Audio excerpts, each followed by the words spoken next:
मित्रों, क्या आपने यह कभी अनुभव किया है कि जो व्यक्ति दिन रात भगवान की भक्ति, पूजा पाठ और सत्संग करता है, वही सबसे अधिक दुखी और परेशान दिखाई देता है। वहीं कई नास्तिक लोग जो कभी भगवान का नाम नहीं लेते, मंदिर नहीं जाते, साधु संतों का सत्संग नहीं करते, वे सुखी और संपन्न जीवन जीते नजर आते हैं। ऐसा देख के कई बार मन में यह प्रश्न उठता है कि क्या भगवान का न्याय गलत है। इस रहस्य के विषय में भगवान श्री कृष्ण ने स्वयं गीता के माध्यम से उत्तर दिया है। ये जवाब वो है जो भगवत गीता में लिखा है और भगवान श्री कृष्ण ने अर्जुन को दिया था। भगवत गीता में वर्णित कथा के अनुसार जब भी अर्जुन के मन में कोई दुविधा होती थी तो वे भगवान श्री कृष्ण के पास पहुंच जाते थे। एक बार की बात है, अर्जुन ने भगवान श्री कृष्ण के समीप आकर कहा कि वो दुविधा में है और इसका जवाब वो श्री कृष्ण से चाहते थे। श्री कृष्ण ने पूछा कि क्या सवाल है। अर्जुन ने कहा, मुझे ये जानना है कि अच्छे लोगों के साथ हमेशा बुरा ही क्यों होता है, वहीं बुरे लोग खुशहाल दिखते हैं। अर्जुन के मुंह से ऐसी बातें सुनकर भगवान श्री कृष्ण मुस्कुराए और कहा, मनुष्य जैसा सोचता है और महसूस करता है वैसा कुछ नहीं होता है, बल्कि अज्ञानता की वजह से वह सच्चाई नहीं समझ पाता है। अर्जुन उनकी ये बातें समझ नहीं पाए।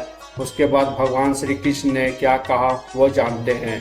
भगवान श्री कृष्ण ने अर्जुन से कहा, पार्थ, मैं तुम्हें एक कथा सुनाता हूँ। इसे सुनकर तुम समझ जाओगे कि हर प्राणी को उसके कर्म के हिसाब से ही फल मिलता है। प्रकृति हर किसी को अपनी राह चुनने का मौका देती है।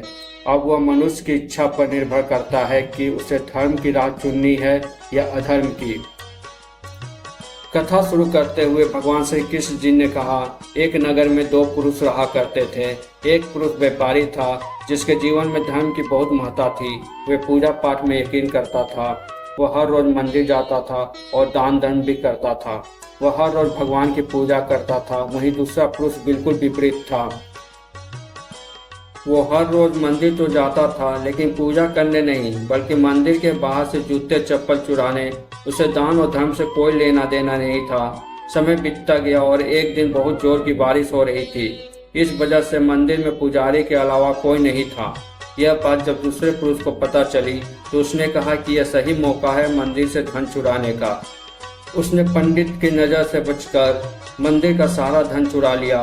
उसी समय धर्म कर्म में विश्वास रखने वाला व्यक्ति भी मंदिर पहुंचा। दुर्भाग्य से मंदिर के पुजारी ने उसे ही चोर समझ लिया और चिल्लाने लगा। लोग वहां एकत्र हो गए और उसे बहुत मारा। किसी तरह वह बचते बचाते वहां से निकला तो दुर्भाग्य ने उसका साथ वहां भी नहीं छोड़ा। मंदिर के बाहर वह एक गाड़ी से टकरा गया और घायल हो गया। फिर वह व्यापारी लंगड़ाते हुए घर जाने लगा तो रास्ते में उसकी मुलाकात उस पुरुष से हुई जिसने मंदिर से धन चुराया था। उसने कहा, आज तो मेरी किस्मत चमक गई, एक साथ इतना सारा धन मिल गया। यह सब देखकर उसे बहुत बुरा लगा और उसने अपने घर से भगवान की सारी तस्वीरें निकाल दी। कुछ सालों के बाद दोनों पुरुषों की मृत्यु हो गई। मरने के बाद जब दोनों यमराज की सभा में पहुंचे और भले पुरुष ने दूसरे व्यक्ति को देखा तो उसे बहुत गुस्सा आया।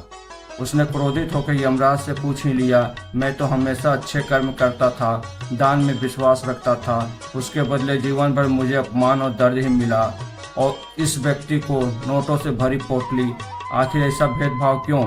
इस पर यमराज ने कहा, पुत्र, तुम गलत समझ रहे हो। जिस दिन तुम्हारी गाड़ी से टक्कर हुई थी वो दिन तुम्हारे जीवन का आखिरी दिन था, परंतु तुम्हारे अच्छे कर्मों की वजह से तुम्हारी मौत सिर्फ एक छोटी सी चोट में बदल गई। तुम इस दुष्ट व्यक्ति के बारे में जानना चाहते हो?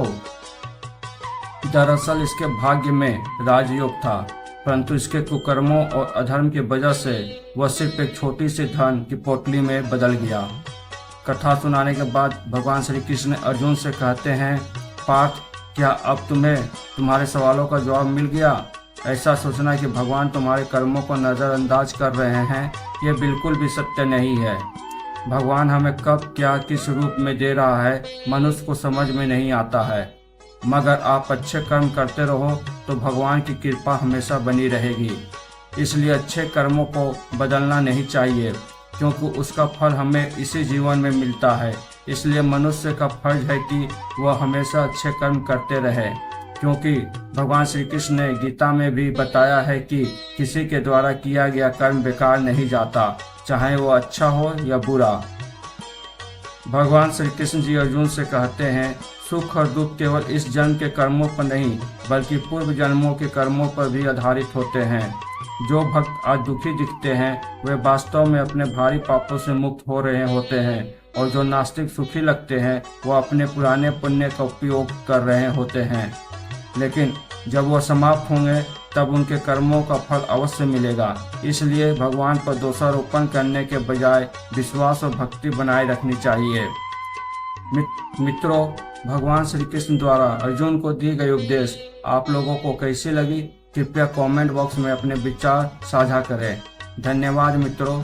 जय कृष्णा।